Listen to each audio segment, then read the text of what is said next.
all rise.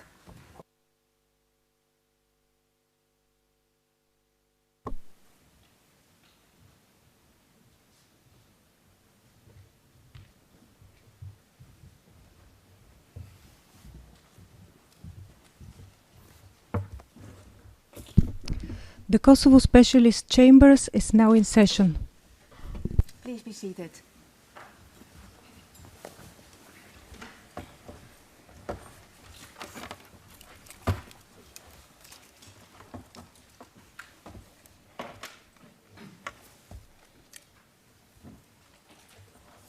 Good morning.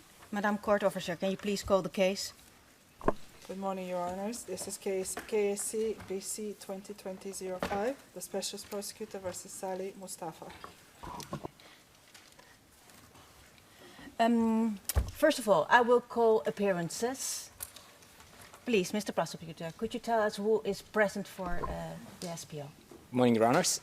Today are appearing for the prosecution Alex Whiting, Deputy Specialist Prosecutor, Sari Michalsuk, Prosecutor, Silvia D'Ascoli, Associate Prosecutor, Julie Mann, our Case Manager, and myself, Filippo Dominicis, Associate Prosecutor.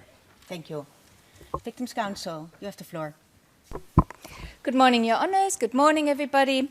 The Victims' Counsel team today is represented by Nyomza Hachibechiri, Junior Legal Associate, Lisbeth Zechfeld, my co-counsel, and by myself, Annie Poos, as counsel. Good.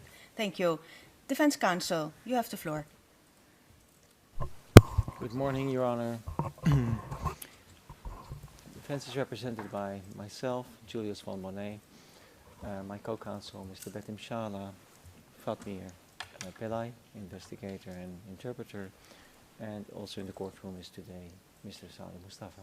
Thank you very much. Good. Thank you. And for the record, you are appearing before Trial Panel 1. Before turning to the testimony of witness 3594, I would like to address two issues. The first is you see this small red light on my desk, on our desk here. When it's a red light, it means that we are in, and the light is on, it means that we are in public session and that we should be careful with what we say. And when it goes out, that will mean that we are in private session. This is a temporary solution, but it is for us all to help to see where we are. I won't be explaining this to the witness because I think it's kind of complicated to take it all in this environment. But please be aware of this little help for all of us for the moment till we have found a more permanent solution. Yeah. Good. Yes, before we start, I would like to address the defense. Mr. Van Benay, at the end of the hearing on Tuesday, you brought to our attention that the photographs that we have been showing have been published in online newspapers and on television and so on. And I would like to ask you to elaborate on why you raised the issue. Because I think anybody in Kosovo, including witnesses that are to appear, can see these pictures, and that might influence their testimony. Okay. But would you like to make any submissions in this regard?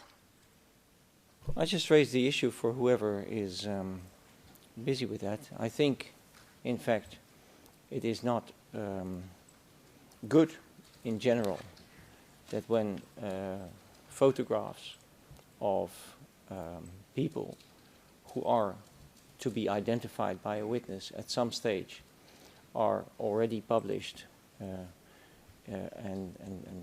on TV, in newspapers, and so on, that obviously these people can be influenced by that or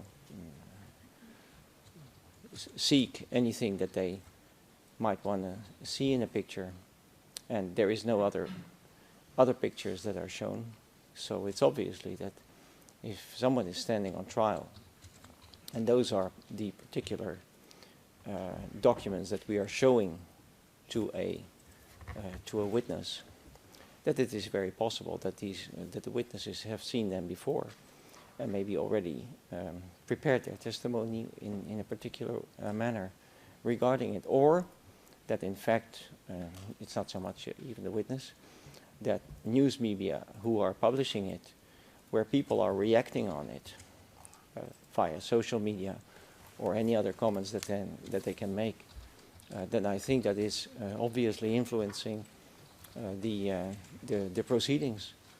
And what conclusions we will draw from that, we will take at a later stage, not at this moment. We just raise the issue so that people are aware of that.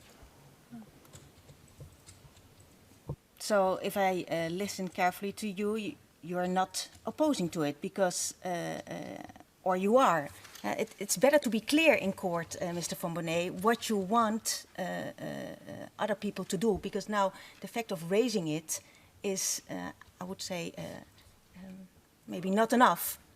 If it is up to me, then obviously I would not like to show pictures to people in order to make them identify somebody, while that opportunity has been long already established. So that opportunity. So if it's up to me, I would not show such a picture, and I would not think it is wise to show pictures that have been published widely. So that is the standpoint, if you wish, and I think it is not a good way to ask a witness, would you be able to identify from these 3, 4, 5, or 6 people somebody, if those people have been already identified widely in Kosovo itself, and on the pictures that have been shown in this, because what we can see from it is that people, as I say, comment on it. Other people who are maybe interviewed in talk shows or wherever are seeing this, and then that is not helpful for the determination of the truth, in the sense that if somebody wants to identify somebody, that I think that is not a proper manner of identification of a person. Okay. Mr. Van Bonnet, your remark on Thursday was a kind of general, and for the panel it was not clear where you were pointing at. And what I now understand is that you say, I think that in this way not a proper identification could be done. Secondly, what I now understand is you talked about photographs that we have been showing, but you refer especially to the photographs with persons on them. Well, to be quite honest, it's not only with persons on it. There has also been the compound and the particular house that we have been seeing, or that people have been questioned about. So this range of photos, and it is not up to the defense to pose questions of the panel. If the panel has a particular questions and shows a particular photograph to any kind of witness, that is completely up to the panel to do that. However, I just want to raise that issue of being aware that these photographs have been published widely in the news media and other media in Kosovo. And this trial is being followed live in Kosovo. So I think it is obviously that there is a great interest if we,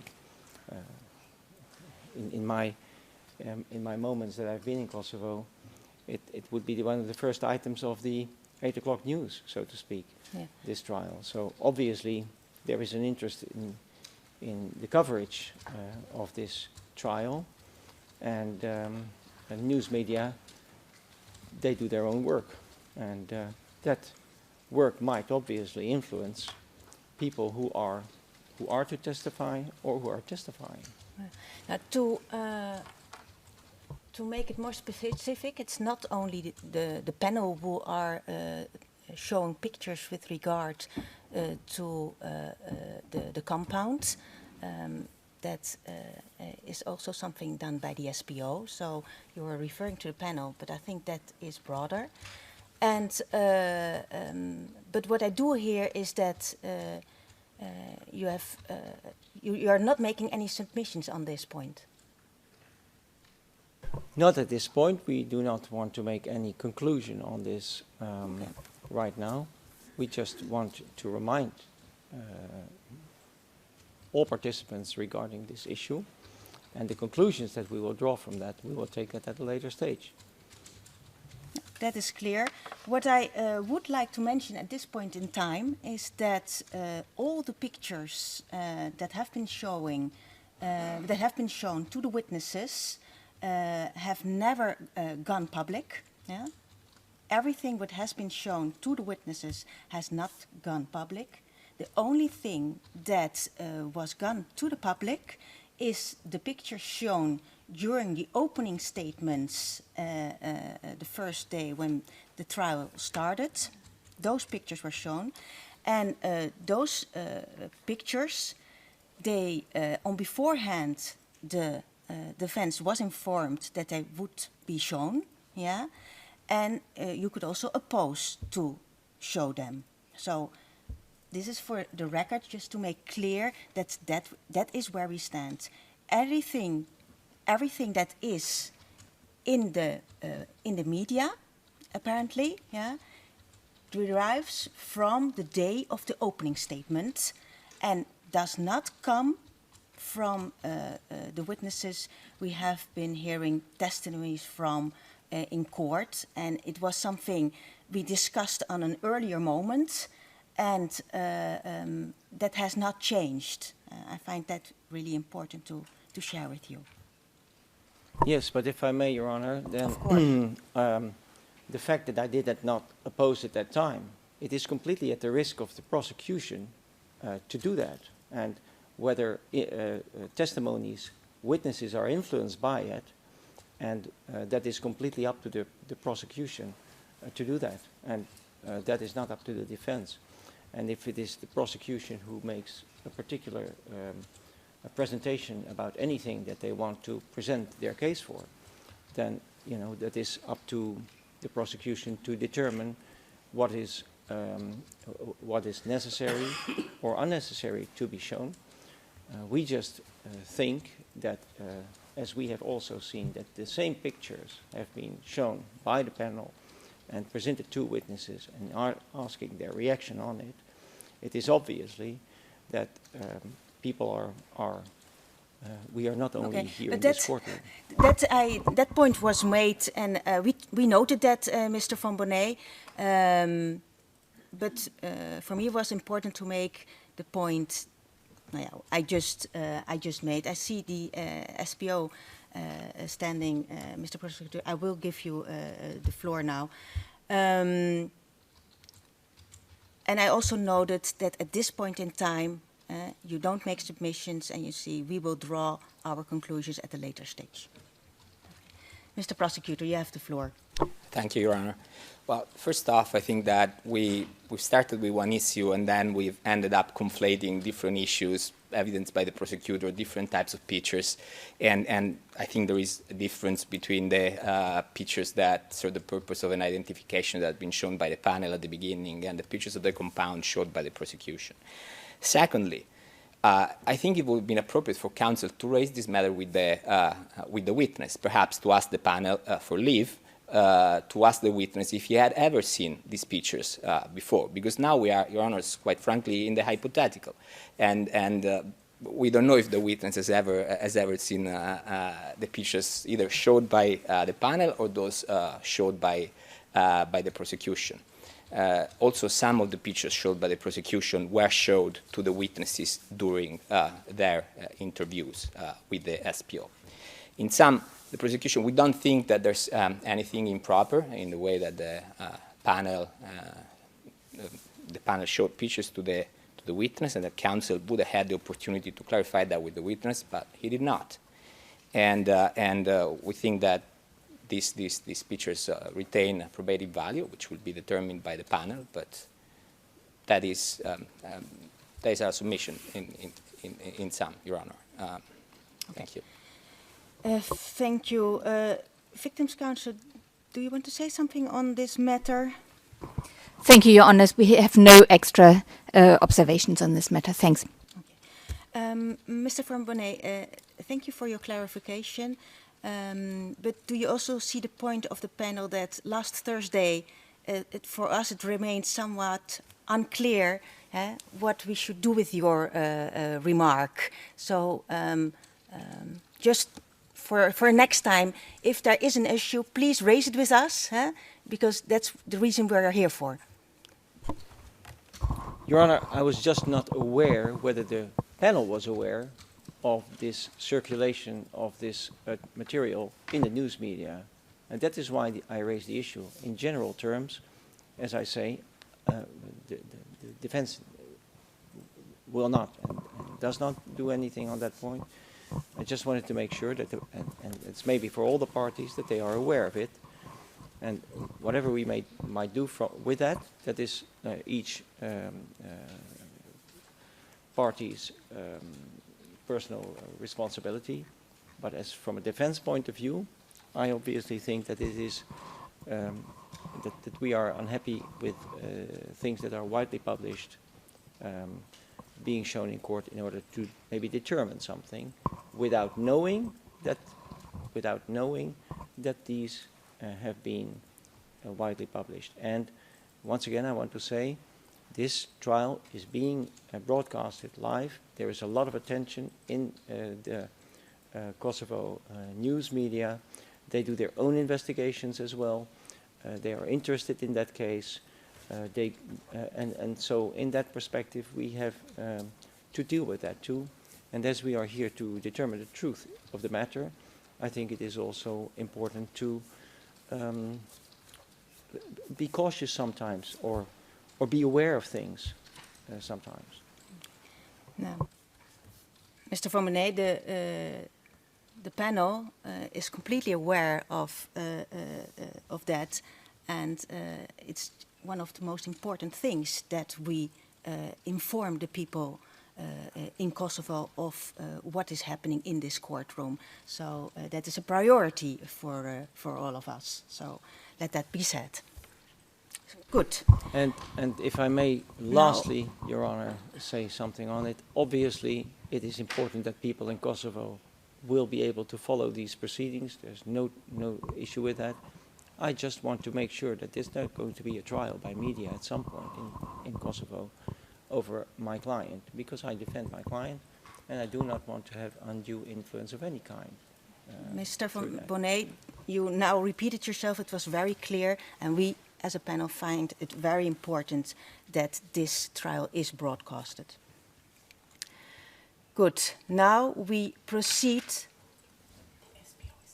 Okay, thank you. Mr. Prosecutor, please, you have the floor. Thank you, Your Honor. I'll be very brief, sorry, if I may. I just want to say that, however, I wanted to make sure that we don't proceed under some sort of a presumption that pictures that are used in this trial are known to the public or have been widely published. I would request that if there is, from any of the parties or the panel, any suspicion that may have been the case, the witness is asked that. Otherwise, I think it's entirely proper for the witnesses to be showed pictures, be that of a compound, of the identification of any suspect, or the like.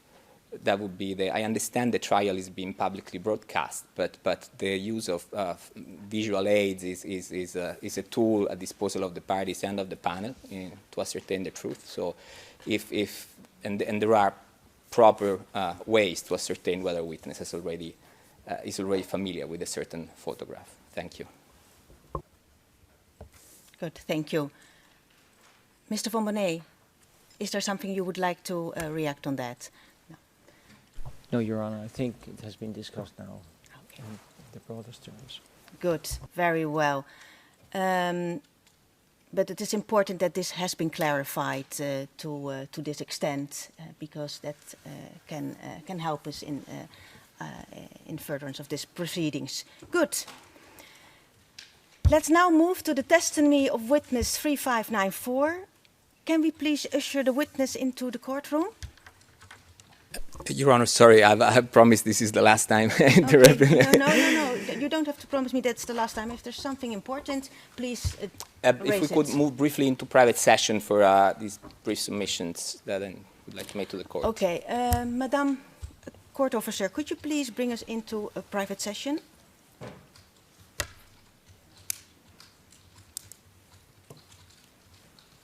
Your Honor, we're in private session. Okay, and then for all participants, the light is out now. So that's the idea. So, Your Honor, I just want to briefly inform the panel that during the courtesy meeting with the witness, he expressed again some concerns about his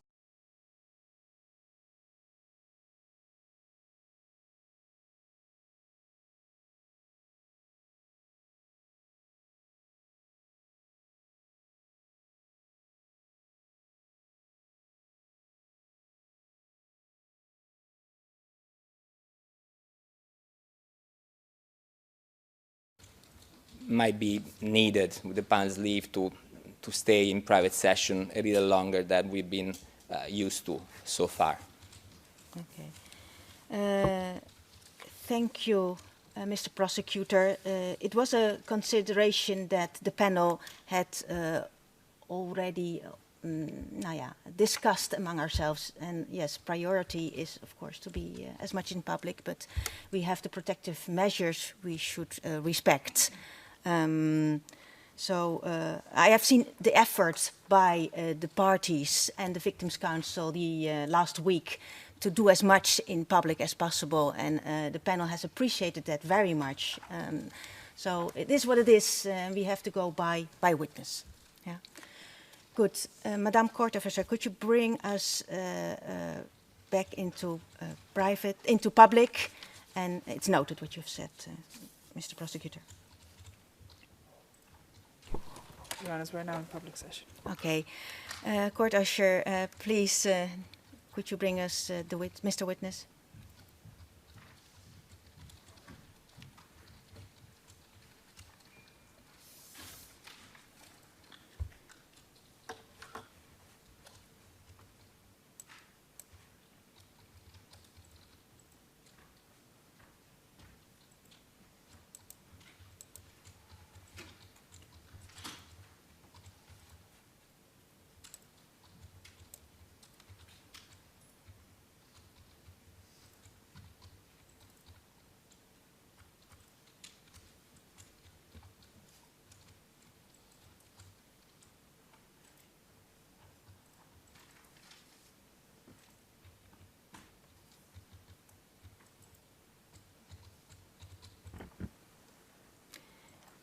Mr. Witness, good morning.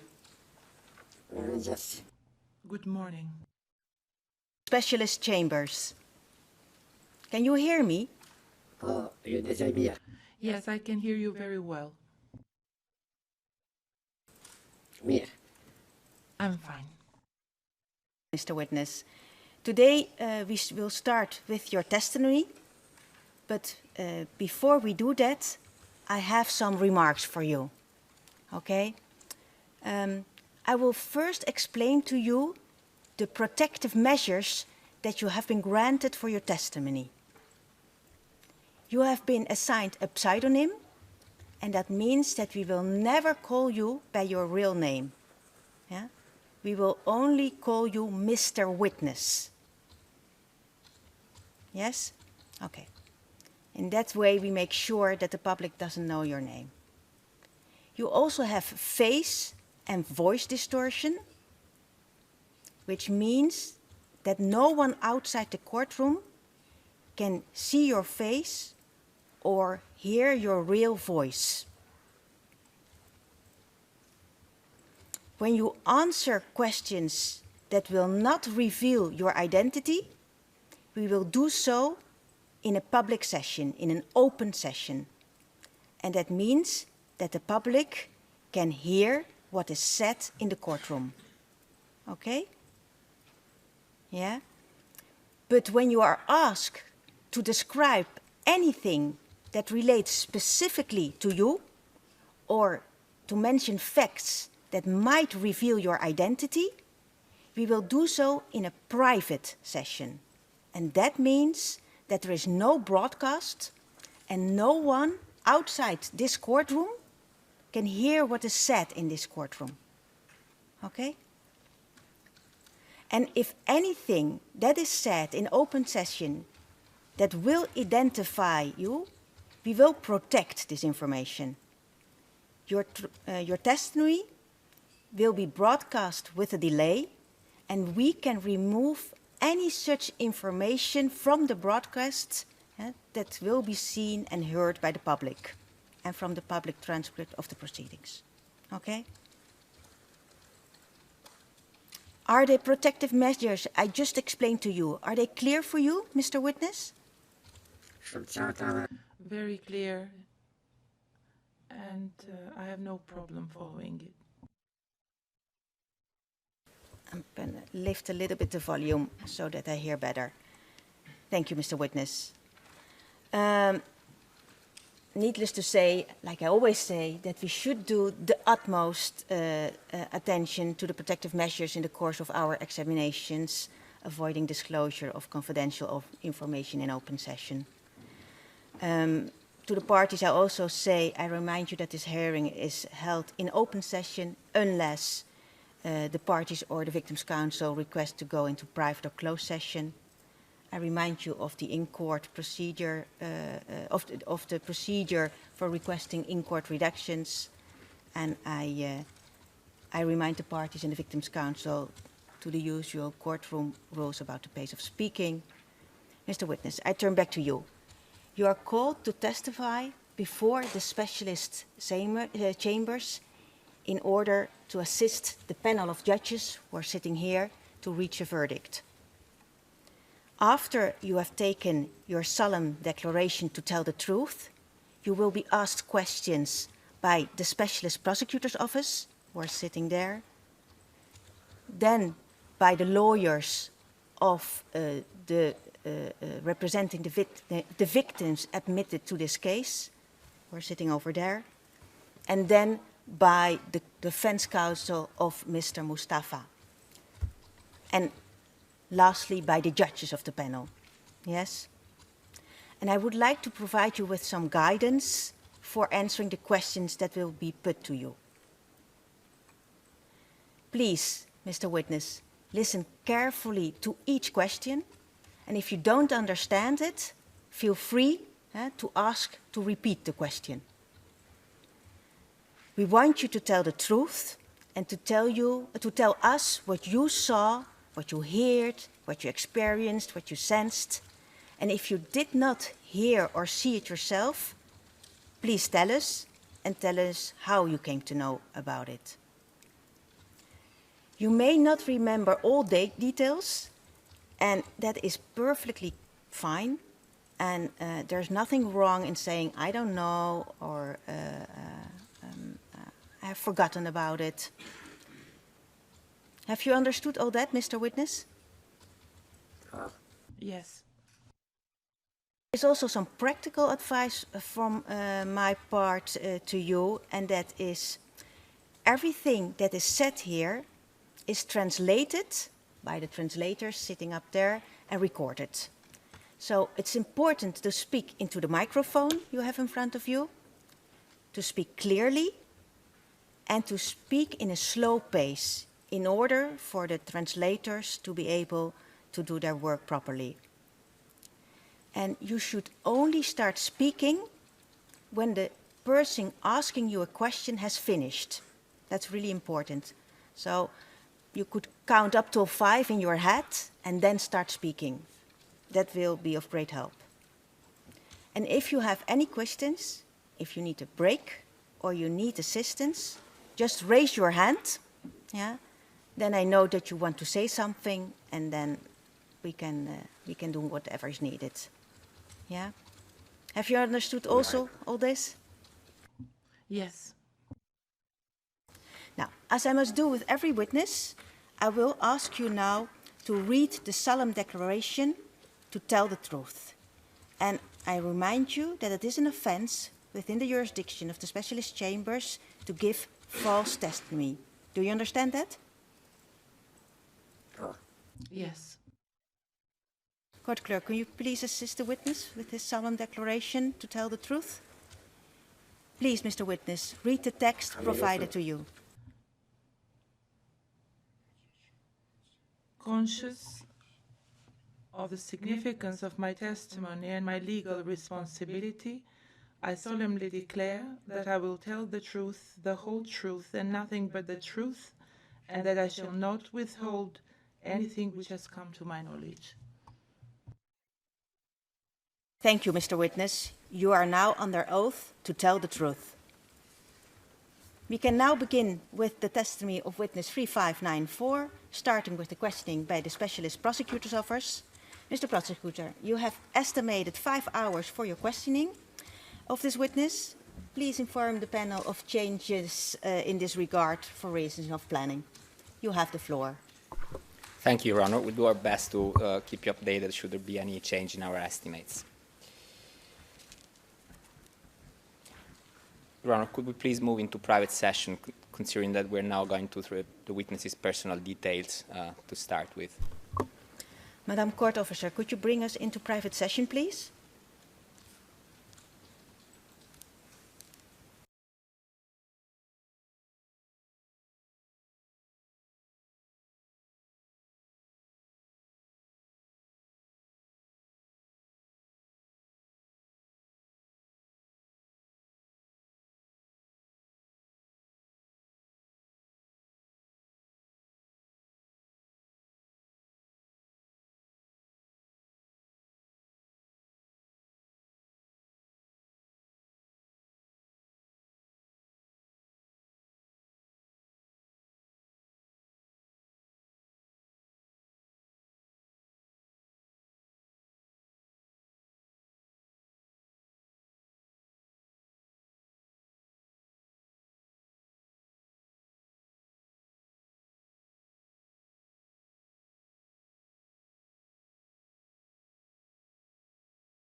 cases, this revolver was given to me so that I can take my own life if need be and not fall into the hands of the enemy. One of those three persons that I mentioned who were with me asked me, "Do you have a weapon with you?" I said, "Yes, I do." "Can I see it?" I showed it to him, and he said, "Very nice weapon. Can I hold it for a while?" I thought that once we get there, they will return the weapon to me, but that never happened, and to this day, they never returned the weapon to me.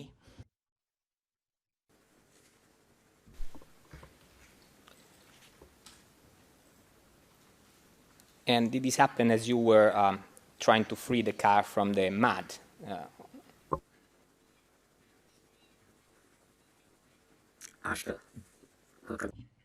Yes, correct. When I was out of the car. Did you eventually manage to free the car and continue your journey? Yes, we were four.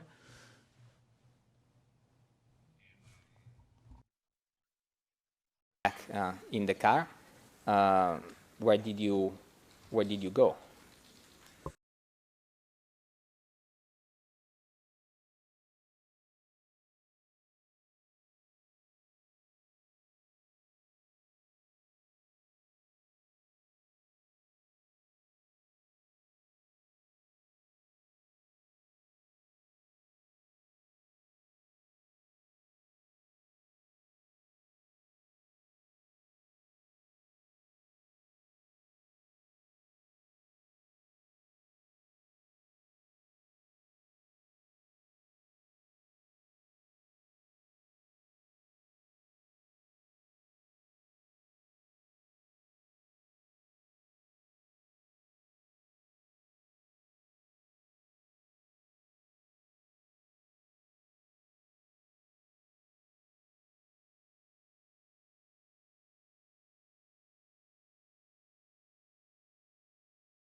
Into a barn where animals are kept.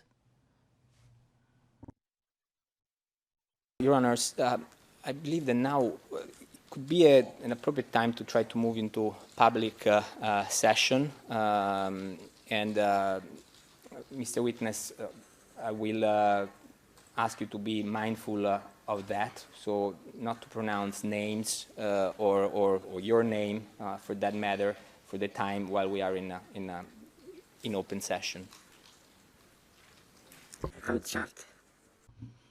It's clear to me.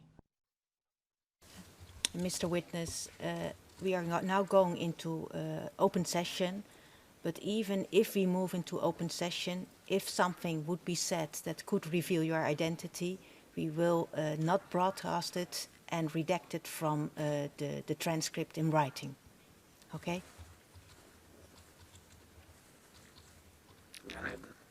All right. Madam Court Officer, could you bring us into public session, please?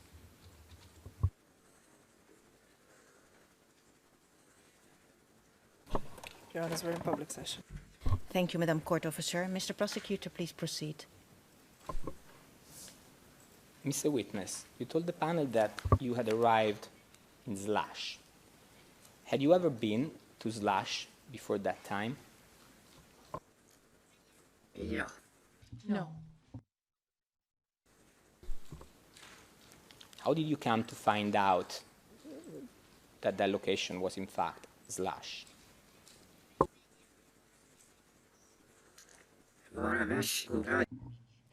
I found out from the people who were inside there. The two masked people who took you into the barn, were they wearing uniforms? Yes, they were in uniform. Were they armed? I don't know. I didn't see them with weapons or armed. They could have had a waist weapon, but I didn't see it. Do you recall noticing any insignia or patches on their uniforms?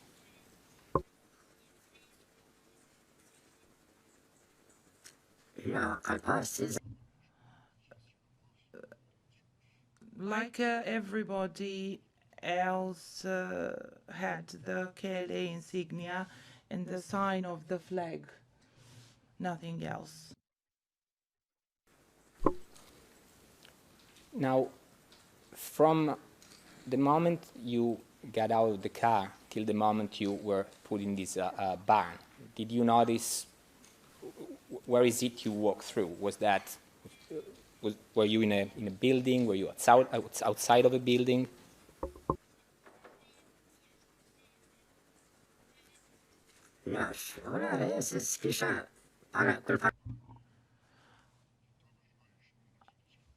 I had no premonition. Why would I observe around the house?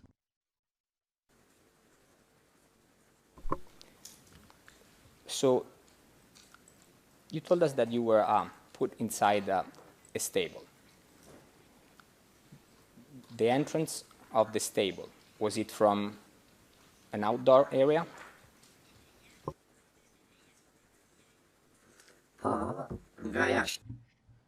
Yes, from outside. It was a two-story house.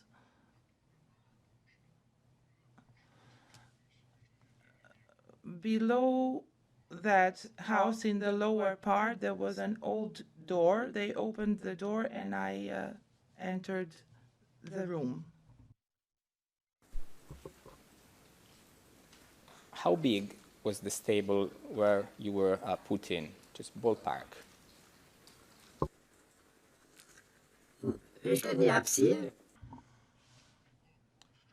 It wasn't a very big space, I would say. Not very small, but neither very big. It was an area where animals are kept.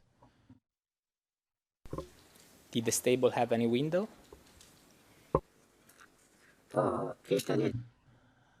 Yes, there was a small window. Did it have other doors in addition to the one that you used to get in there? No, in the lower part, no, there was one door and a window.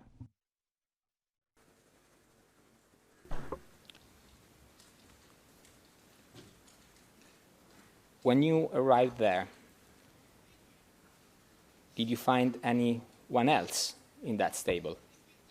And for now, I remind you not to please mention any name, just tell the panel whether there were other people in there.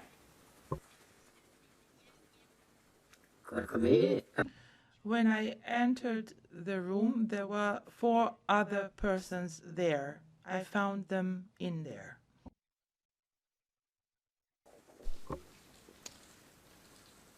So this table you were in with other 4 people, was it guarded?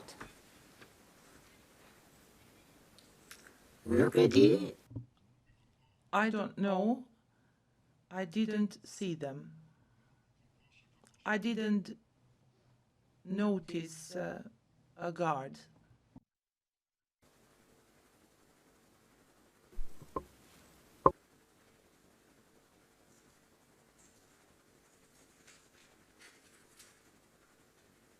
So neither inside nor outside you recall whether there was anybody standing guard at the stable?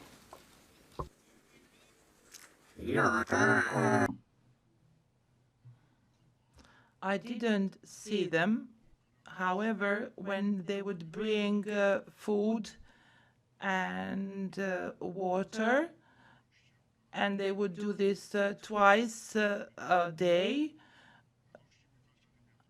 there was guard at the door. They would bring us food, enough food and water.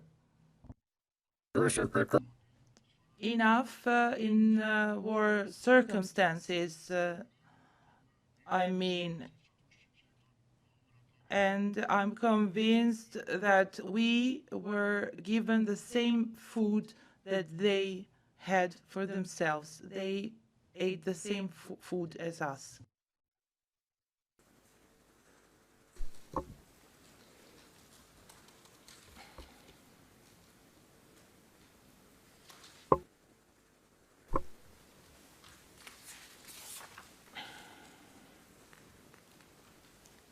How would you describe the conditions of living in that stable? Sorry, actually, before you answer that, how long did you remain in that stable, Mr. Witness?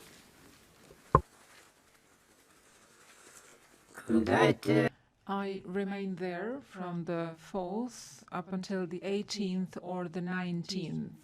I do not exactly recall what date was when I left the place. I think it was the 19th of April, though. And how would you describe the conditions in that stable, living there for 2 weeks?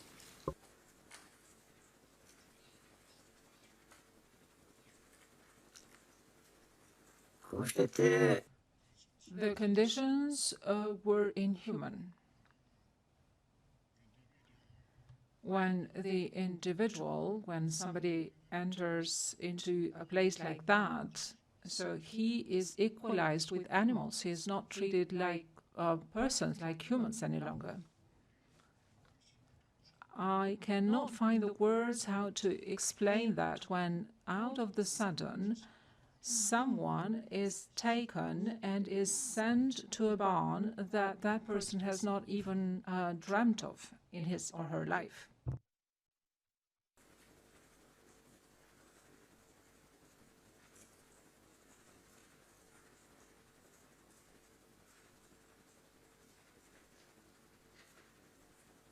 Your Honors, if we could now move back into private session, please. I think that'd be safer. Madam Court Officer, could you bring us back into a private session, please?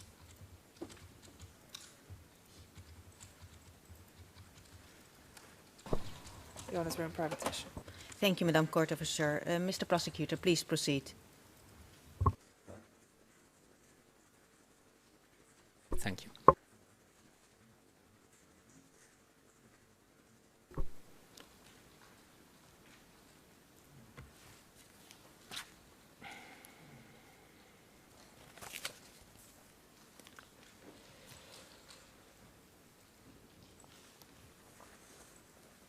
Witness, Mr. Witness, just a couple more questions in, concerning the conditions in the stable. Did you and the other people who were there have any beds to sleep on?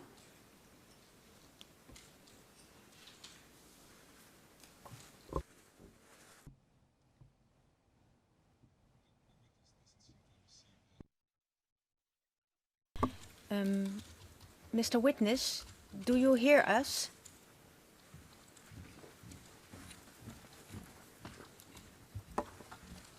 Mr. Witness, do you hear us? Now, yes, I do hear you now.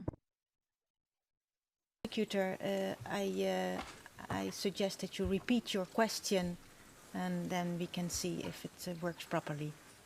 Yes, Your Honor, will do. And I apologize because actually the next two questions I could have asked them in open, but then we were going to dive into a different area, so apologies for that. Mr. Witness, did you and the other people who were kept in the stable have beds to sleep on? Yeah. No. So there was no bed there. There was no discussion of a bed there. On the floor.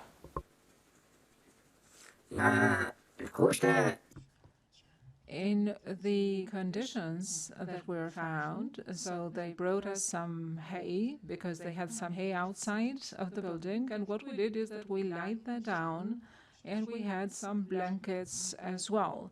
So there were enough blankets for us to lie down upon them and to cover ourselves with them. So nobody had any discussion whatsoever about the sleeping or the conditions of sleeping itself. But it was the stress and the feeling as to why we were held there. So nobody was thinking or was worried on how we were sleeping there, I think. Was there any toilet in the stable?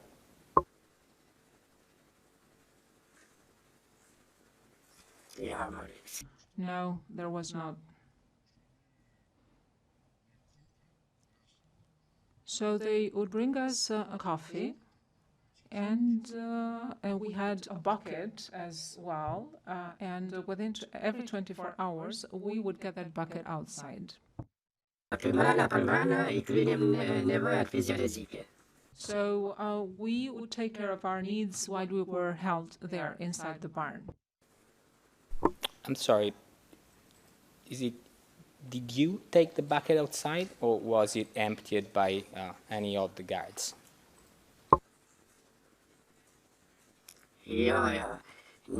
No, one of the guards would come, and it was one or two of us who would keep it. So they were wearing masks in their face, so those that would be keeping the bucket were wearing masks, and they would put it someplace outside, empty the buckets, and then bring the buckets, fetch the buckets inside the barn again. Could you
the impression that you had no chance to get out of the stable, as you stated before? And, Your Honor, if I could perhaps refresh the witness memory by reading a small part of his statement to the SPO.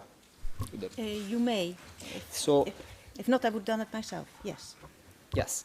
I would like to have on the screen ERN 061016 TRET Part 1, page 24, please.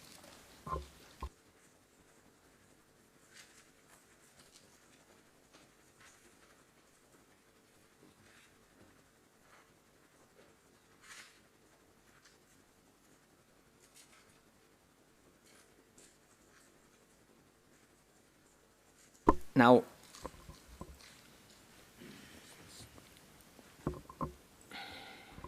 yes. Now, Mr. Witness, this is the transcript of your interview with the SPO. It is in English, but of course the interpreter will be translating it as I read it out for you, because I could not read the Albanian.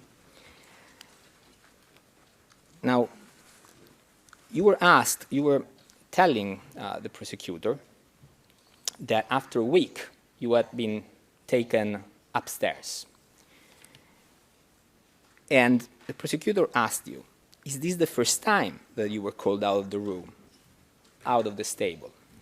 And your answer was, yes, after a week we had no chance to get out of that stable, to get any fresh air or anything. There was no chance. We had no chance of that. Now,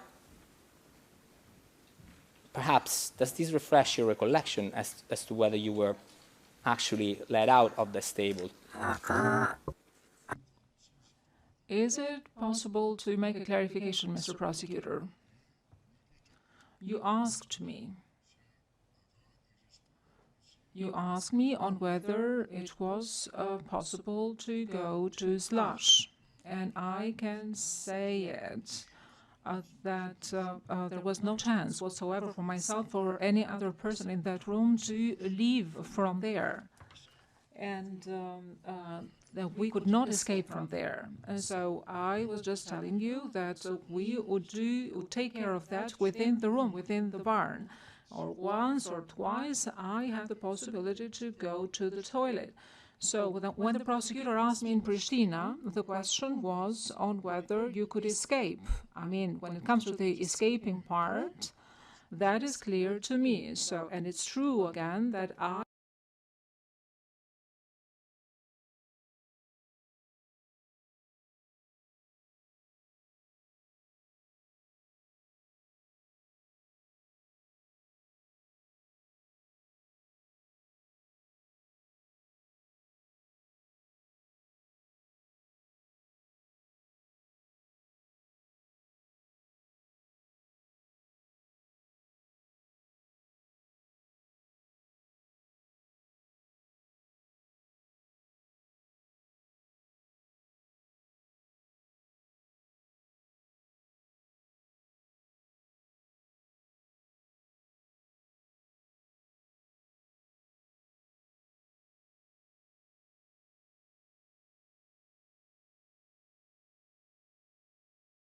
office in Pristina as well. So that was the first time that I was taken from that barn during daytime.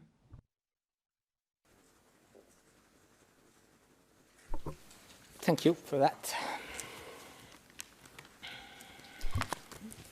Mr. Prosecutor, can I just, I don't want to interrupt your line of question, but just a clarification for me instead of doing it tomorrow or Please, Your Honor, anytime.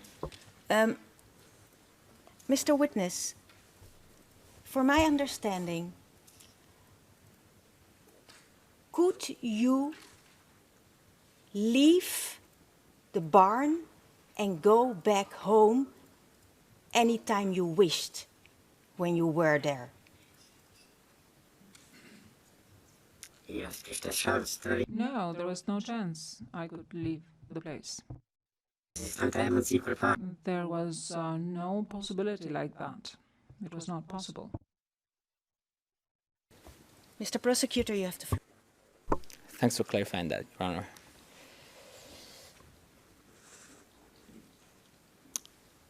Now, Mr. Witness, we are still in private session.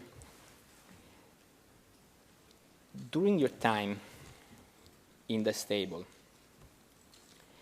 did you have the chance to talk to the other 4 people you told us who were there by the time you had arrived in the stable?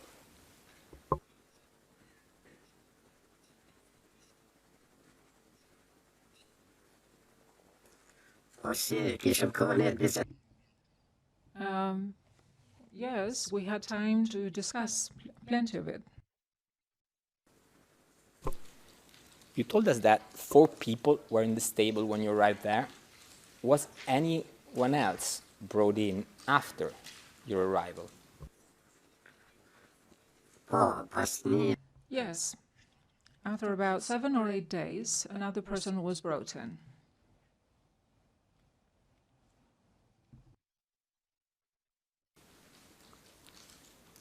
I would now like to seek your help to,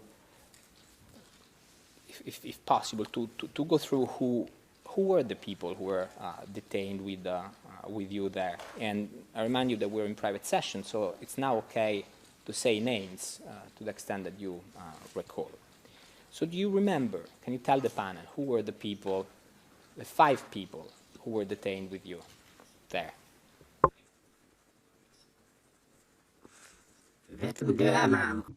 It's only 2 names that I remember. I do not remember the rest of them. Witness, perhaps we could start with these 2 names you remember.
You were asked whether for the week that you were, and I'm reading line 1 at page 10, Your Honor, the week that you were there with the youngster, did you talk to him? And you answered, no, he was beaten up severely. He was. No. And then you were asked, when did that happen? And you stated, the night that he arrived. He was brought in the middle of the night. Prosecutor went on, said, when was he beaten up? And you stated, that night, he was beaten up that night. There was no way to take him to beat him up again because he couldn't even stand. And then the prosecution continued, right, but where was he beaten up? And you answered, in this is line 17, the biggest beating happened when they were taken. And according to what they told me, they had a special place where they would beat them up because they didn't know either. But when the youngster... Excuse me. Sorry. Can the evidence be pulled up a little bit because we cannot see it on the screen? I'm sorry, Your Honor, I got a bit... No, you're not, but my question is directed to the Madam Court Officer. Thank you. And the last part I read was line 17 to 19. And then finally, the prosecution said, all right, but when the youngster, where was the youngster beaten up? And you said, all over his body.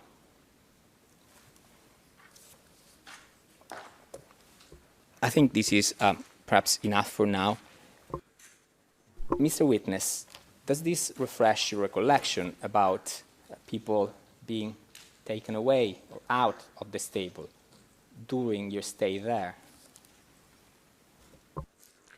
I declare publicly that I have not said this in Pristina, nor am I telling you here that they would take the people from out of the barn, or from the barn. So I have declared that they have not taken anyone away from the barn during my stay there. So this is the declaration that I've given in Pristina. This is what I'm telling you here. If you've misunderstood me, that's a different story altogether. Because if people were taken away from the barn, I would have said that today before you. But I've told you back then, and I'm telling you right now, that during my stay there, nobody was taken away from the barn, neither during daytime or during nighttime, to be maltreated or to be sent away for any matter. That has not happened to me, and that has not happened to anyone else during that time. Prosecutor, just to inform you that we are approaching 11 o'clock. So. Mr. Witness, so is it your testimony today that you did not state that to the prosecution when you were interviewed at the time? Do I understand you correctly? Mr. Prosecutor, I don't want to blame the prosecutor. Probably there has been a misunderstanding. But I can tell you convincingly that I have never mentioned that someone was taken away from the barn. If that were the truth, I were to say that here before you as well. So, Your Honors, Mr. Prosecutor, I'm not here to defend anyone, but I don't have to accuse anyone if that's not what has happened. So this is the declaration that I've given. So no person has been taken away to be maltreated either during the daytime or the nighttime during the time that I was taken there and I was staying at the barn. Perhaps, sorry. Mr. von Bonnet, I saw you. Mr. von Bonnet, I saw you standing and then sitting down again. Yes, Your Honor, because I think that if we would in fact go to page 11 of the transcript. Mr. Witness, could you put down your headphones,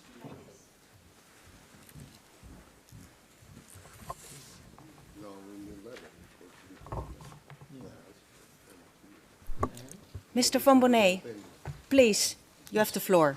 Yes, because I'm not sure whether the what the prosecutor is intending, but in fact, it is our belief that it is in line with the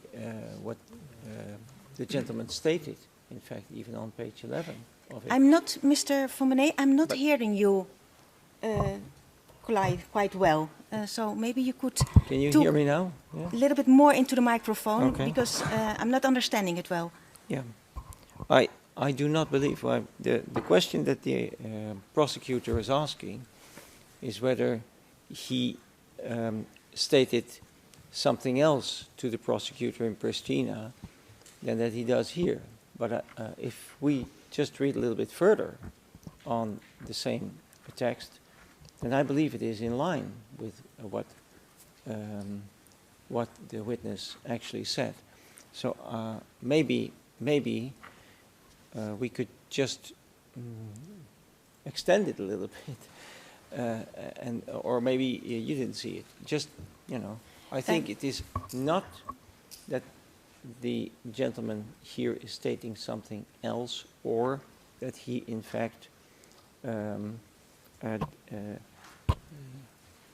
did not state anything in Pristina, because I truly believe it is in line with what he is. Mr. Fomenet, I think that the witness has made very clear what he wanted to say for now. If you have something to add on that, in cross-examination, you'll be given the floor. I think that for now, I will leave the prosecutor, Mr. Prosecutor, to continue, although we are now in the break time, so I think it will be after the break. But Mr. Prosecutor? Yes, we're happy to break now, Your Honor, if during the time and come back after the break to this. Okay. Mr. Witness, can you put on the headset again? Madam Court Officer, can we go into public, please?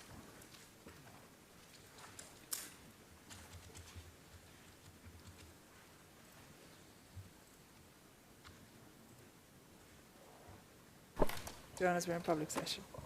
Thank you, Madam Court Officer. Mr. Witness, it's now time for our first break. Yes?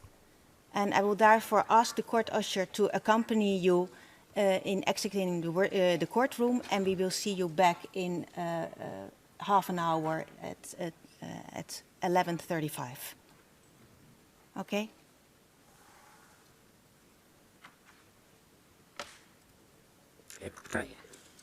I understand. Good. She will accompany you. You can take off your headphones and you can leave the courtroom.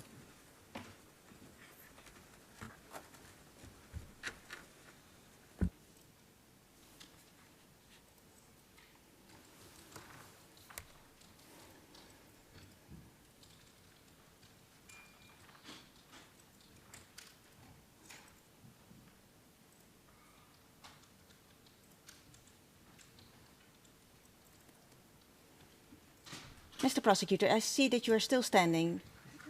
No? In fact, Your Honor, she was sat down. Okay, then good. We will resume in 30 minutes, and that will mean at 35, so 5 minutes past 11:30. Good. The hearing is adjourned. All right.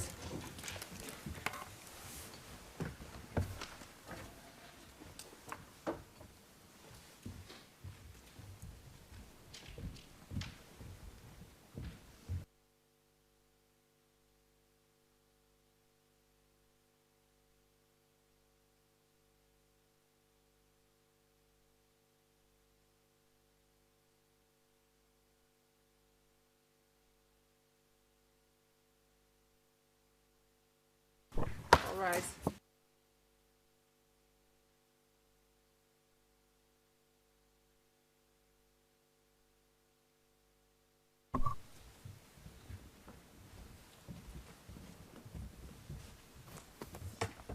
Please be seated.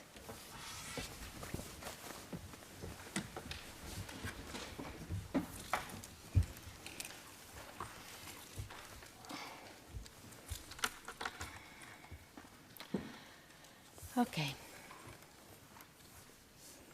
I do not see any changes in the composition of the team, so we can proceed. Good. Madame Court Usher, could you please bring the witness in?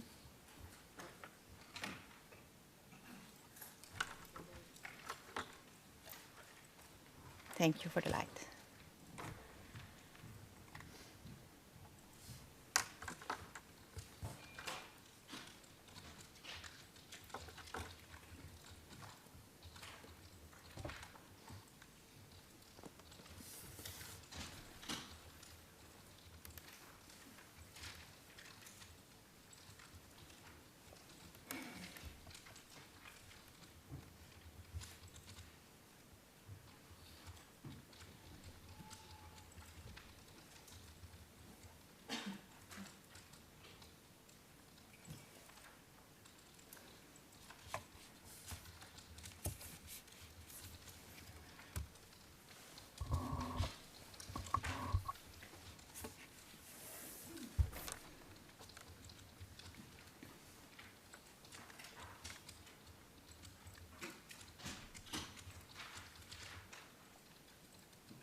Welcome back, Mr. Witness.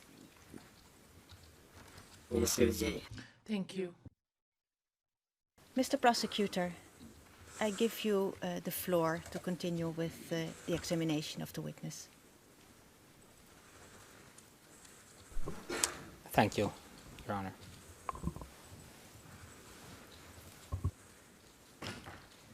Mr. Witness, we were talking about the day that, and in fact, Your Honor, I might need to request to go into private session.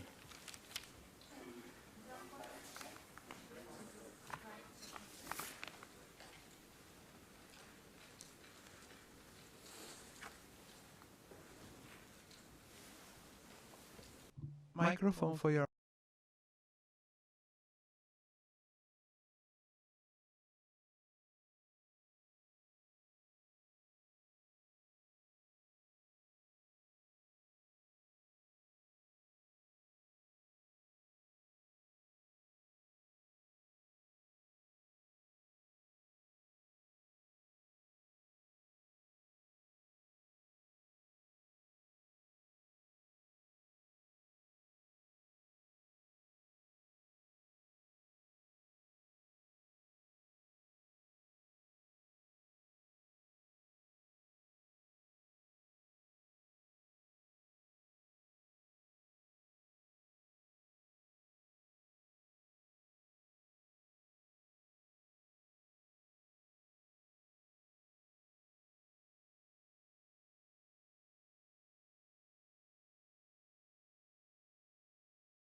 Do you recall telling the prosecution that he had been beaten severely?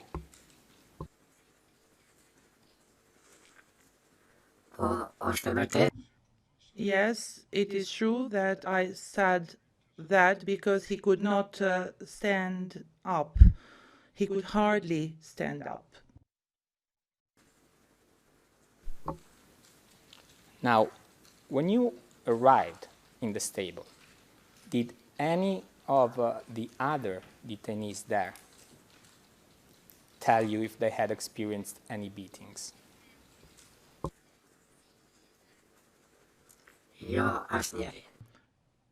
No, none of them. Is it your testimony that none of the other detainees ever mentioned having received any beatings in that stable? And I'm sorry to ask the same question at the same time, but I want to give the witness perhaps a time to rethink his answer, considering that it's not in line with what he told the prosecution during his interview. Please proceed, Mr. Prosecutor. So you're certain nobody told you that?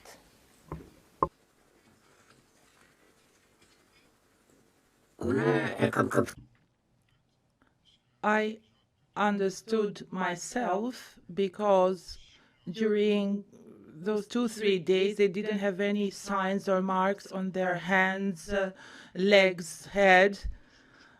But I noticed that their backs were red. And there I understood that this could be because of the beating. But otherwise they could move freely, they could take their clothes off and exercise, and none of their legs or arms were swollen. I did not see any marks on their head. I also stated in Pristina that the backs of 3 of them were red. There were no marks on them, but they were red. Maybe they didn't go into details to explain to me what had happened to them, but I guarantee to you that none of them told me that they had been maltreated by someone else. Could I please ask for 061016 TRET Part 3, page 7 to be displayed on the screen? Madam Court Officer, please proceed. And I will be reading lines 5 to 13, Your Honors.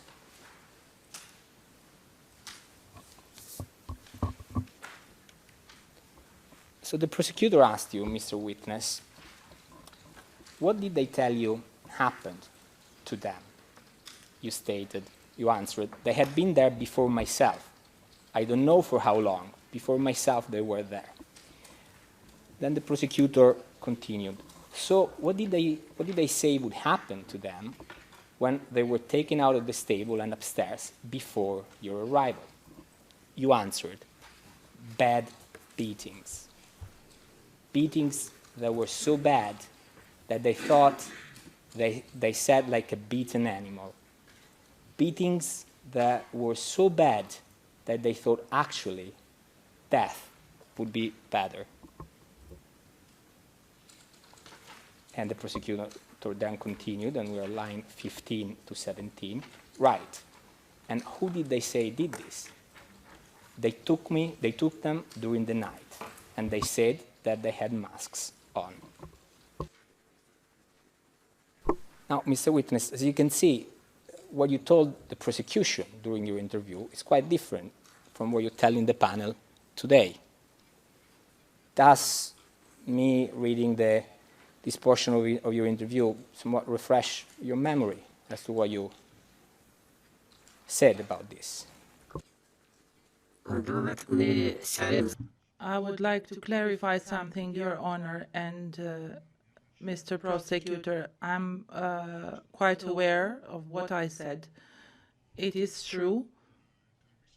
And the interview I gave in Pristina was recorded. If somewhere in there exists that I've said that somebody was taken from that barn and maltreated, and then I can be held here as an accused and not as a witness. It is not true that somebody was brought out of the barn. There were discussions about beating, but I did not know what was going on. If I heard something like that, I would have gone crazy. I could not believe anything because I did not see any signs on their body. I had no idea that they had been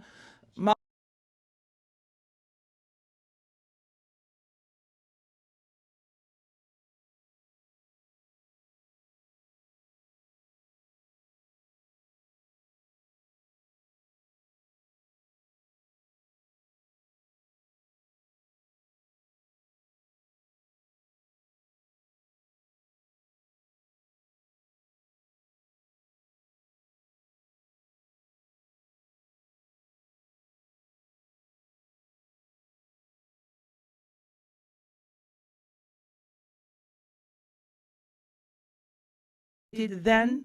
That must have happened before I arrived there. This is what I said even before the prosecutor in Pristina. And I hereby publicly state again that all those who were with me in the room, none of them had injuries on their faces, heads, limbs, knees, except the fact that their backs were a bit red. With the exception of this person who came later in, who was brought in later in, who said that he had been badly beaten. But again, I did not see signs of beatings on his body either. I'm telling here, using his words, what he said. This is all what I wanted to say. 2 points. The first is that the question is if the people, the people before you were there had been beaten. What would you answer to that?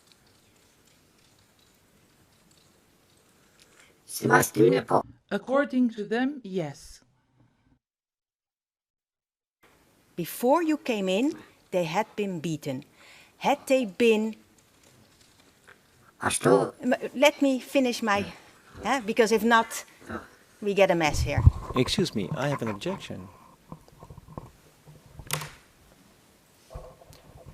He did not say that they had been beaten, which is implied in the question. He said that it is what they told him. That is all he said. That is what he said, and that yes. is recorded. So if your question is that they had been beaten, I believe that is not correct. It is that he was told that they were beaten. Second point, Mr. Witness, we have, and Mr. Prosecutor, allow me to just confront the witness with something what have been said in order to clarify what the witness is saying now. In your witness statement, for the record, part 1, page 26, line 13 and 14, you say they all had, that is to the prosecutor in Pristina, they all had scars and marks on their body, and they had holes on their body. Do you remind having said that to the prosecutor? Yeah. No, I did not say that. With the exception of 3 persons, I did not say all of them. I mentioned there as well 2 or 3 people, because I'm being here sincere. I don't know if it was the interpretation and how the prosecutor understood me, but I never said all of them. Understood well now, 2 or 3. Is that correct? Yes, this is what I said and what I'm saying today. How many people were there in the barn, except leaving you out? Yes. 5. Good. These are my questions for now. I give the floor back to Mr. Prosecutor.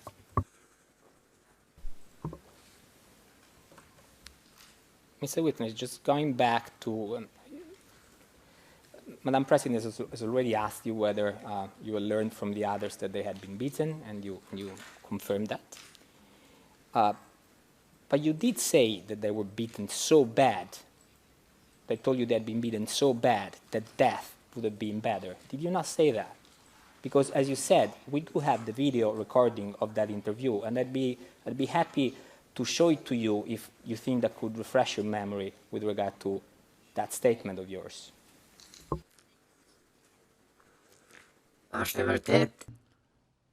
It is true that they told me that, but I did not believe them because I did not see any marks on their bodies. I'm not here going into details what they said. I did not see anyone beat them, and I'm not responsible for that. But in my view, because I have experience from other prisons, we could not move for weeks when we would be beaten. That's why I'm repeating again. I did not see any marks on their faces, heads, limbs. I said this in Pristina as well. 2 or 3 persons told me that they had been badly beaten, but as I said, when they would take their clothes off, I only saw some red marks on their back. I did not see any marks on their limbs. This is what I also stated in Pristina. Yes. What you said in your earlier witness statement when you were interviewed by the prosecutor is what I read out to you. They had scars and marks on their body, and they had holes on their body. You can now here clarify to tell that, wait, I talk and then you can talk. You will get ample opportunity to say what you want to say. That's the reason you are here for. Yes? I didn't say holes. But that is what is stated here and what is recorded back then. Yeah? So you can now here clarify what you meant to say. But what is written down, yeah, in principle, that has been said. But if it's necessary, like the Mr. Prosecutor says, we can show it to you again. But you are here to clarify, yeah, what you have said then. And Mr. Witness, it seems clear now that the other detainees did tell you about the beatings, but, and I'm referring to lines 22 to 23 of the transcript, which is currently on the screen, which would be repeated for the record 061, 016, TR, ET, Part 3. You stated, with regard to the beatings, yes, they told me. But then you continued and you said, they didn't need to tell me. I saw their bodies as well. So, Mr. Witness, it would appear to me that there were some markings that I had put you on notice that these beatings had in fact happened, in addition to what you had been told by the others. Did you not?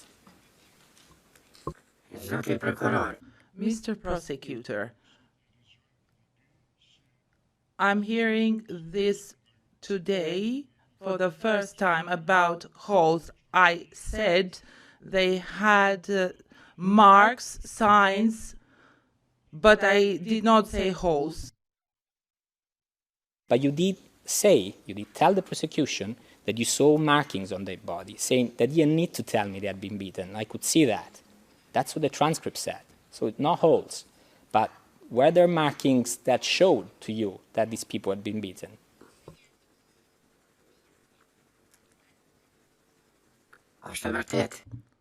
It is true that I said that, and I'm fully convinced today that they were now not beaten to the extent that they cannot stand on their feet or something like that, in my opinion. They had marks on their bodies, and I said before that I saw red marks on the backs of 2 or 3 persons, and I described them, these marks. I said they were like red lines, but I did not say holes.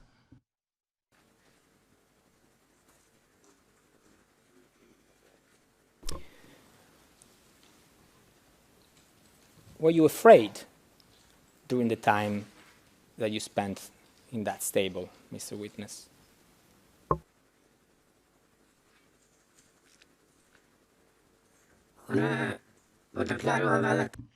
I'm stating here today, and I stated this to the prosecutor, the person who brought me there must have been crazy. I felt as if I were an animal and no longer a human being.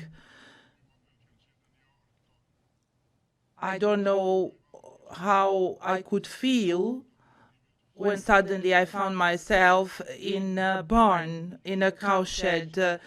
This is a humiliation, but that's only one person. It cannot be that all of them were involved in that. During your stay in the stable, did you ever fear for your own life?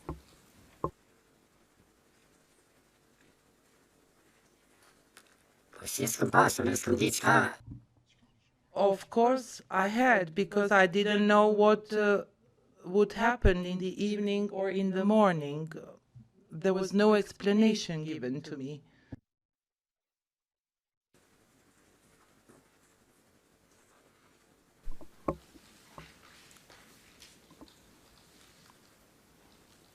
I've asked you that because earlier on you appear to have, and I will provide the reference, Your Honor, shortly, but you did suggest that you were somewhat grateful to the people who held you there because you had been treated well.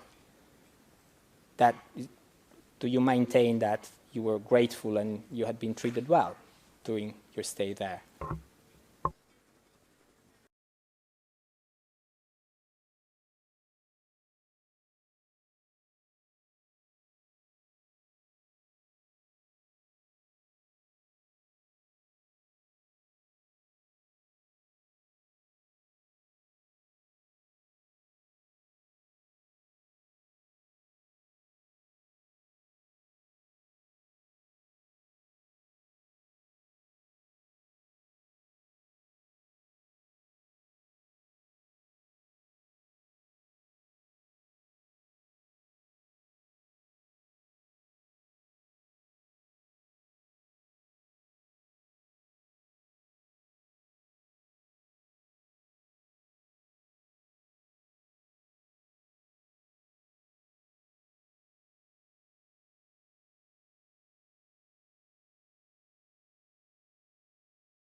Second death.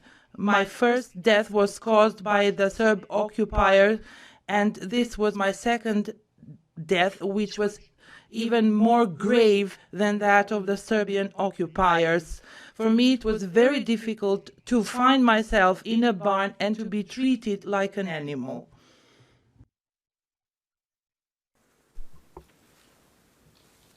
Were you personally ever physically mistreated in that stable?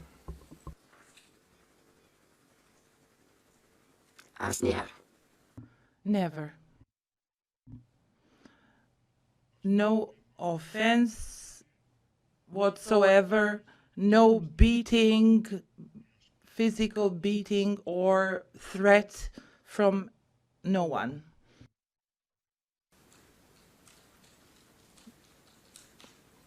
Did you ever receive any form of physical maltreatment or mistreatment, perhaps different from a beating, but are you sure you never were ever beaten in that stable or physically mistreated? Never, never. Your Honor, if I could please have ERN 061-016 TRET Part 4 at the end of page 1.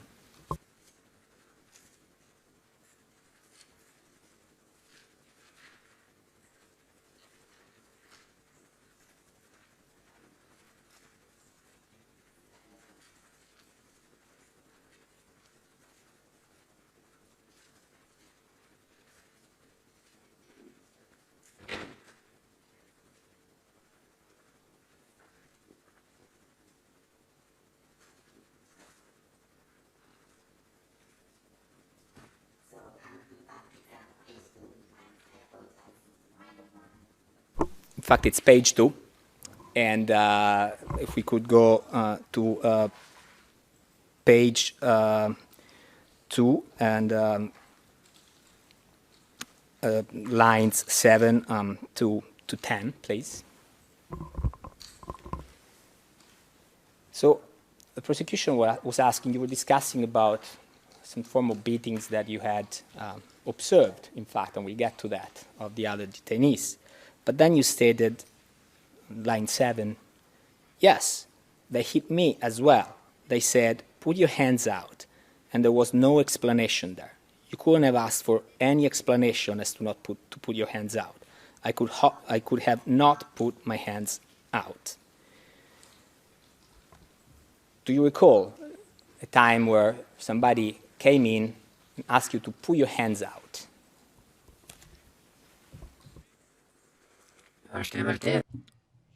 It is true, Mr. Prosecutor, Your Honor, Madam Judge, and I explained this very well, and I did not understand it as a maltreatment or beating. I told the prosecutor as well, this person was very young who came into the room. He was 17 years old. He could have been my own child. And he said, put out your hands. And I did that. But this was not a beating. For me, it was, I felt very bad to see a young person doing that amongst us. It wasn't for me painful to get 2 or 3 hits with a thin wooden stick. But for me, it was very painful to see this person who was very young. He is now grown up, but I'm sure he did it without being aware of what he was doing. So this was the only time something like this happened during my stay there, and I did not consider it as beating or a threat or something else. Can you read a few more lines? Yes, you may. Mr. Witness, the prosecutor asked you if the others were hit in the same way, and you stated, yes, it's line 12. How often, continued the prosecutor, all of them were hit, right? And how many times were each of them hit? I don't know. I was hit 4 to 5 times until they managed to get rid of that anger they had. And what did they hit you with? They had this thick rubber stick.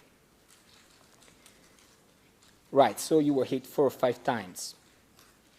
Yes. And did this incident happen once or more than once?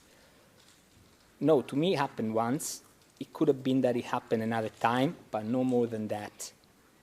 Because when they would enter, they would say, you go to the corner. Now, from the part that I've read, it would appear, I know two slight contradictions with what you told the panel today. First off, you spoke of they.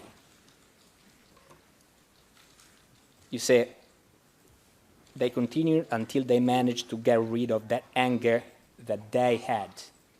So, Mr. Witness, today, after I've read you this part, can you tell the panel whether, in fact, there were one person or more than one person hitting with a thick rubber stick?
No, I do not remember. So probably I've been misunderstood. So they have not been once more or once time less. So that was hitting in the hands. It was not, something major. It was like hitting a pupil while in the elementary school. So I was not beaten in my limbs, in my hands, or other parts of my body.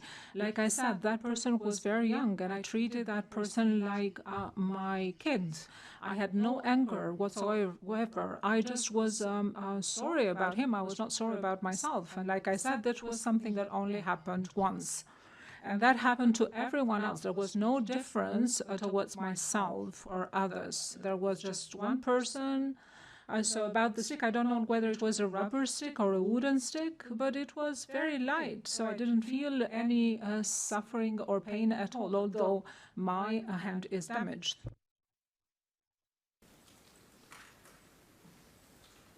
How is your hand damaged, Mr. Witness? What do you mean by that? My hand, in the demonstrations of 1981, I was wounded by the Serbian occupator. It was not that my hand was damaged while I was there. Are you telling the panel today that the only beatings that you witnessed concerned on the other detainees, concerned that them being beaten on their hands, just on their hands? Or did you see them being hit elsewhere too?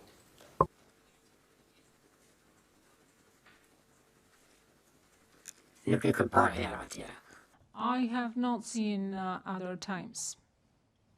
I have only seen their hands. That's what I've seen. We might need to read out a part of the statement again to the witness with your leave. And yes, you may. It's still the same part 4 of the transcript, but I would request the court officer to please move to page 7. Actually, page 6 at the end, line 23, and then we'll scroll onto the following page. So you're still discussing these beatings, and Mr. Witness, let me be clear. I know these are not easy topics to talk about, and we will try to keep these to a minimum, but it is important that what you experienced there emerges with the utmost clarity here in the courtroom today. I know it may not be pleasant, but you have to tell us the truth.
No reason whatsoever, neither in the stable nor upstairs. Nobody told me of anything.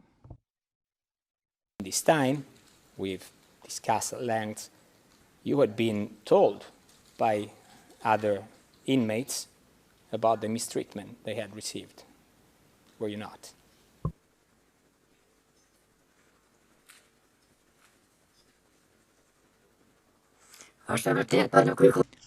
It is true, but I have not believed them a lot. So this is very frank what I'm telling you. So I would not believe them because they were in a very good physical shape. I didn't see any signs, so only their backs. There were some lines in their backs, but not otherwise. There were no markings, no signs in their heads, in their limbs, in their bodies. And to tell you the truth, they were in much better physical situation than myself, much fitter than myself, because I suffered this very seriously. So spiritually, for me, that was devastating. It is true that they told me that, but I had no idea. They mentioned no names. And so they didn't say a single name on who maltreated them, and I had no knowledge of who maltreated. These are two different issues, whether they had been maltreated and whether they were able to identify their perpetrators. So they told you they had been maltreated. Is that correct?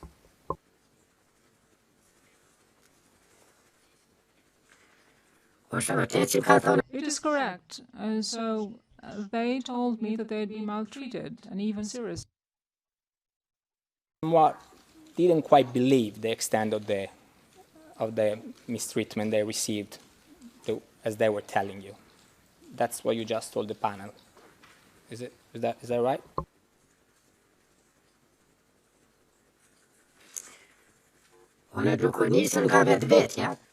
So stemming from my own self, so stemming from the behavior they would have towards myself and the behavior they had towards those people while I was there, I mean, we had the same treatment, the same chance, the same fate. So we were treated in the same manner. So when it comes to food, when it comes to treatment, and I would not have tolerated a different treatment towards others. So not only that, but I felt sorry about them as well because they were human beings like myself.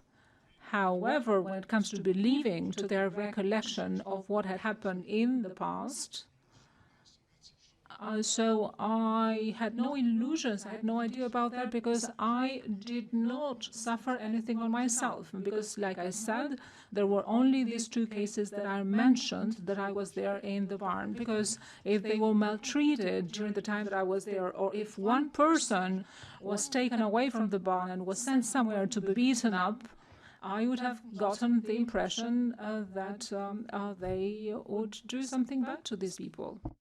Sorry, Mr. Witness, please. And that they were beaten other times as well. So, was there anything in the behavior of these detainees that,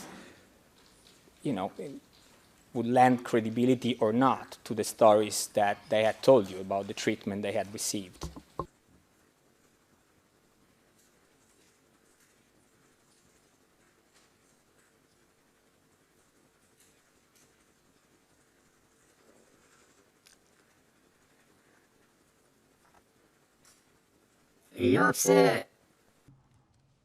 No.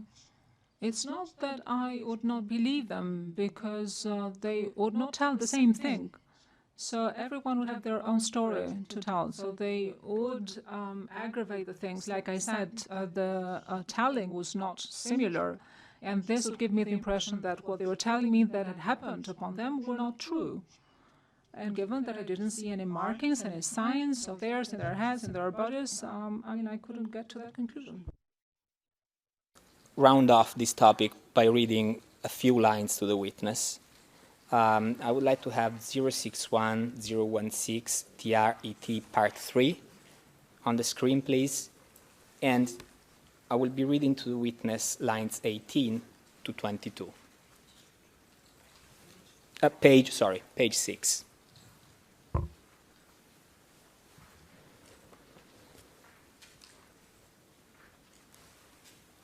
Now, Actually, I will be reading from a little earlier, from line 13. The prosecutor asked you, let's go back to what they told you, with reference to the other detainees. So they told you that every night, or every other night, they would be taken upstairs. And your answer was, they were surprised and shocked as to how they were not being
Your Honors, we're in public session.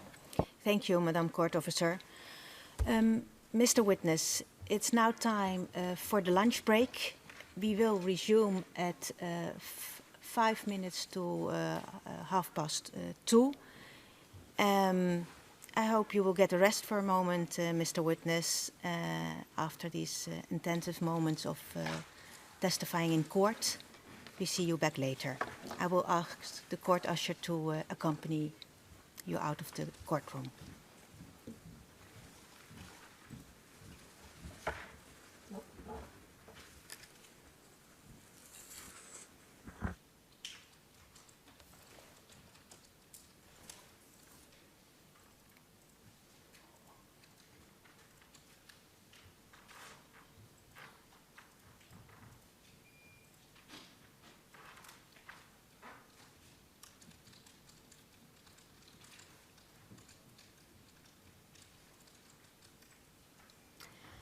Okay, we will resume at 5 minutes before 2:30. The hearing is adjourned. All rise.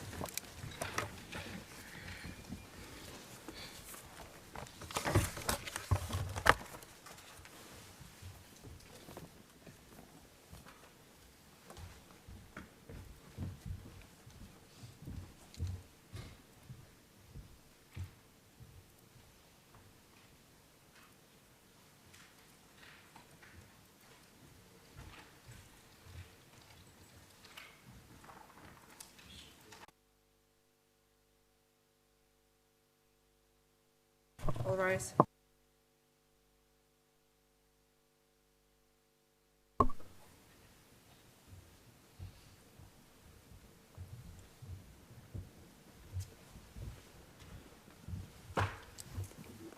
Please be seated.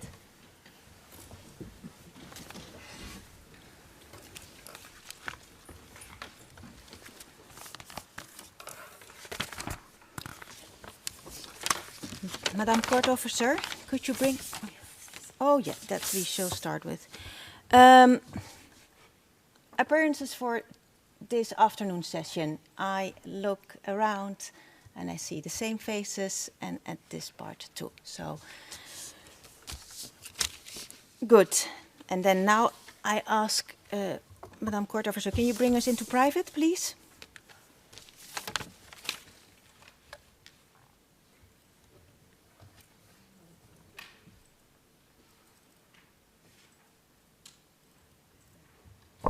Your Honors, we're in private session. Thank you. There has been a request from the Victims' Council for an ex parte session, and the panel has decided to grant that request, and that means that that will be done this afternoon. Unfortunately, I must say it takes some time to set up the court in order to be able to do an ex parte session. And as I foresee it now, we won't, I can already say, we won't be able to continue with the examination of the witness this afternoon. Yes. However, and then I will go back into public session, there are some matters I would like to discuss, which I had planned to do at the end of today's session. I will do them now, right away in public, although I have to go into private for a little moment for that. Yes, I know, later on. But yes, okay. I see the SPO standing. Yes, Your Honor. If I could please ask to have some further clarification as to this request for private for an ex parte session. Would that be at the onset? I thought perhaps it would be an additional session, ex parte session after, but instead the panel has decided to continue the examination of the witness in an ex parte session. I'm sorry if I did not understand. I'm clearly, sorry. Your Honors. I'm sorry for not being clear, Mr. Prosecutor. Apparently, there is a request of the Victims' Council with, I cannot say on what, but apparently it has to, it is important to do it before we continue with the questioning of witness 3594. Thank you, Your Honor. That was the point I wanted to make. Thank you very much. Yeah. So we will inform the witness that looking at the time, we won't continue today. And but good. We will now go back into public session, and then I would like to discuss some matters. So, Madam Court Officer, can we go back into public session, please?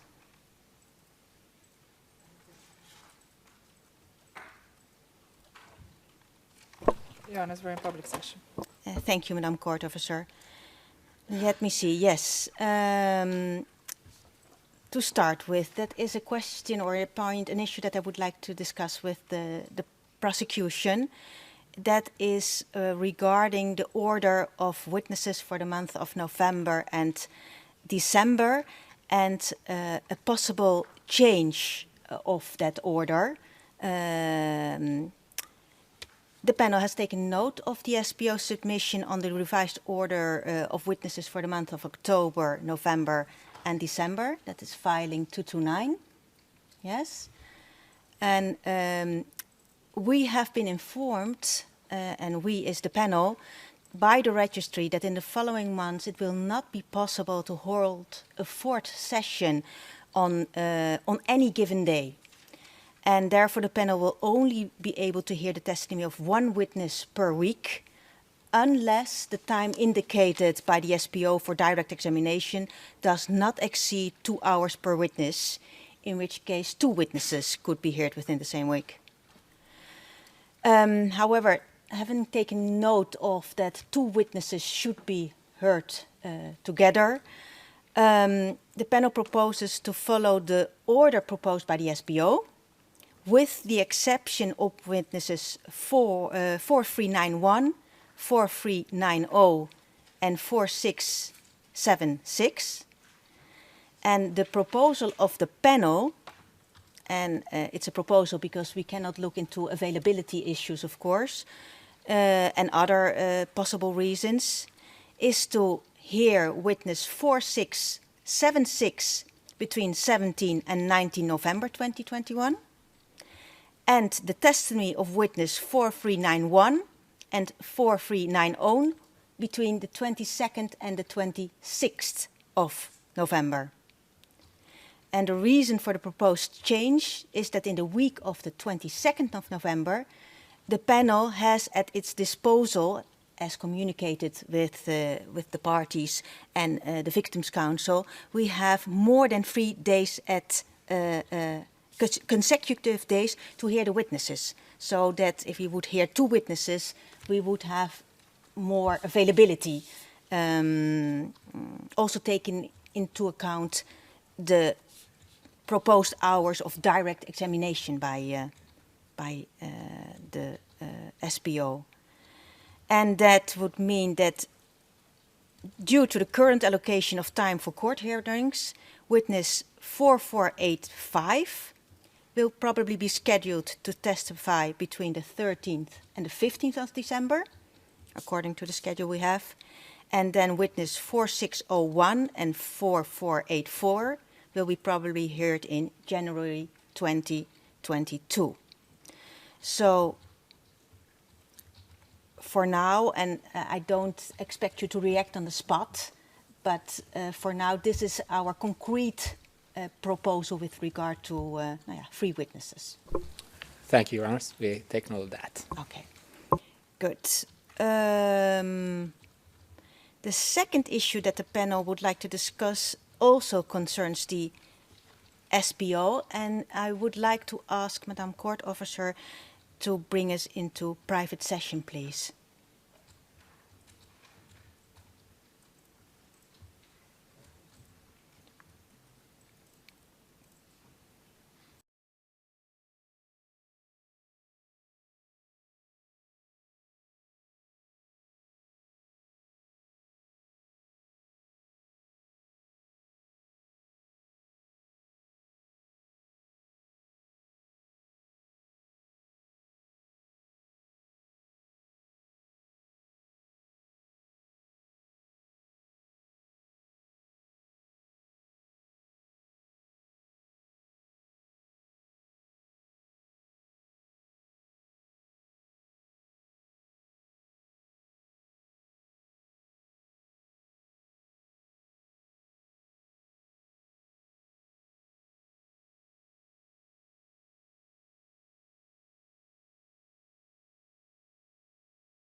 can give you some more examples. The panel would like the SPO to clarify the reason for these differences. And again here, no need to react on the spot. If you could come back to the panel this week on this point, orally or in writing, that would suffice. Yes, Your Honor. Possibly we could get back to the panel tomorrow morning with an exhaustive answer on this issue that Your Honor has amply explained. Okay, thank you. And as a more general remark, we noted that in this SPO official note, it would be appreciated if we could have, if necessary, a note accompanying this judicial, this official note of the SPO, explaining what is in the official note, because we noted that there was also a document, for example, this English AMIC translation with corrections, which was not mentioned in the official note. We just found it when we were going through it. And it would also be appreciated if this accompanying note of the official note could include references to which part of the SPO interview it refers, because now it are 4 documents and you have to go through the SPO witness interview to see where it belongs to. And it could be helpful if we would do that otherwise. Thanks, Your Honor. Yeah, I understand. Thanks for giving us this opportunity to clarify that. We'll get back to you tomorrow with the information you requested. Okay. Madam Court Officer, could we go back into public session, please?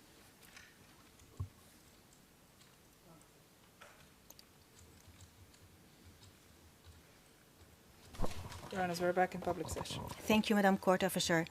We would now like to address as a panel a matter for the parties and the Victims' Council. As a general remark, we would appreciate if each time the parties and the Victims' Council tender any items into evidence, they could also indicate the classification level of such items. And specifically, the parties and Victims' Council should endeavor to indicate which items, if any, can be classified as public, should they be considered as admitted.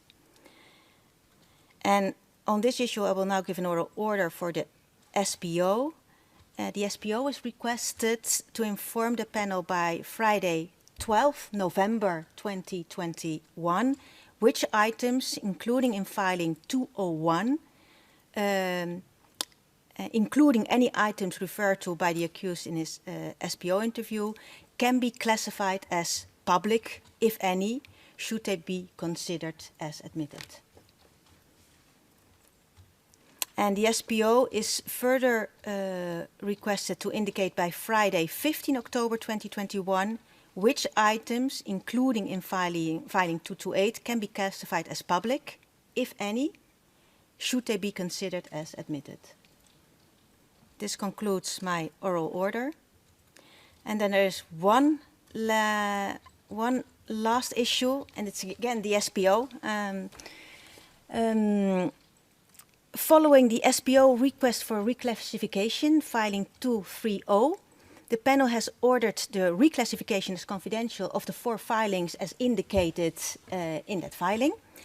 And following the same rationale, the panel intends to reclassify as confidential the SPO's amended witness list that is in Annex 1 of filing 161. And that is currently classified as strictly confidential and ex parte. And I will give an oral order for the SPO, but I saw you nodding. Would you already be able to say something now, or I wanted to give you some time for this? Your Honor, we have no objection to that reclassification. Okay. Thank you. Okay, then we will order the reclassification in that sense. Okay. Good. This is it for now. We will adjourn in principle till tomorrow morning 9:30. Yes, and so today there will not be a continuation of the testimony of witness 3594. And because we are in public session, I thank the parties and the Victims' Council and the registry for, no, there's no registry, and I apologize, for their attendance. I thank the interpreters for now and the stenographer and security for their assistance today. Okay. The hearing is adjourned. All rise.